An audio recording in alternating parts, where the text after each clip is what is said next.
Hey everyone. So, over the last 10 months or so, my friends and I have been working on making our own card game. And it's tons of fun, and we're looking to crowdfund it through gamefound.com. It'll be launching in about 2 weeks. I'll put a link in the description below, but I would appreciate it if you could follow the project up until that point. For now, I'd like to share a game preview video that I've made, which is also posted on my other YouTube channel. Enjoy! The world as we know it is gone. Humanity teeters on the brink of extinction. Just 6 months ago, renowned scientist Dr. Darren Solrick brought humanity a promising invention, the ether engine, which promised endless free energy to the entire world. But after a failed experiment, the engine exploded, unleashing unimaginable terrors, and reality as we know it changed forever.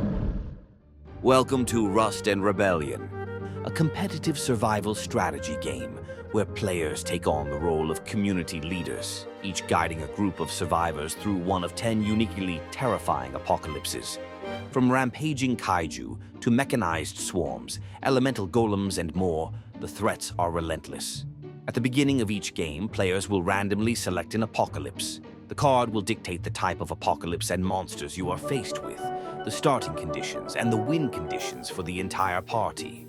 All players are randomly given player mats that dictate the location of their survivor community.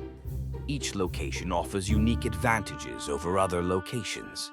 Survivors in your community possess distinct skills: farming, engineering, scavenging, and defense, all crucial for overcoming the crises ahead. The more survivors you have in a skill pile, the more dice you roll to help you prepare for an upcoming crisis. But be careful. If your survivors get wounded, they not only become less effective contributors to your survival efforts, but also risk death. Do you let your survivors contribute to necessary survival efforts, or do you send them to the med bay to heal up while the rest of your survivors try to pick up the slack? Players must also keep their food supply and community morale above zero, or experience starvation or rebellion. In the apocalypse, scavenging for supplies is crucial to survival.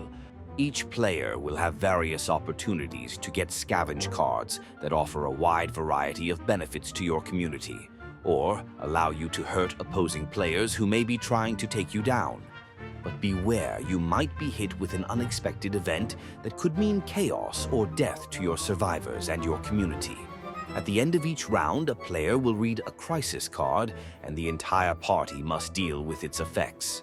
These cards represent sudden, catastrophic events like a famine, marauders taking your supplies, or being forced to send out survivors on dangerous yet important journeys. This is where players are most likely to encounter the monsters of your apocalypse, be it demons, zombies, aliens, or whatever else the game has in store. Players use their defense level to fight off monsters, but will rarely escape unscathed. After you have gone through all the rounds of the apocalypse, only those players who met the win conditions will survive and win the game. Sometimes multiple players will survive. Sometimes no one will survive. The apocalypse is relentless and has no mercy. With dynamic game mechanics, shifting alliances, and endless replayability, Rust and Rebellion delivers a survival experience like no other. The stakes are high, the threats are real, and survival comes ahead of loyalty. So gather your wits, rally your survivors, and prepare to face the end of the world. Will you lead your community to survival? Or will the apocalypse claim yet another victim?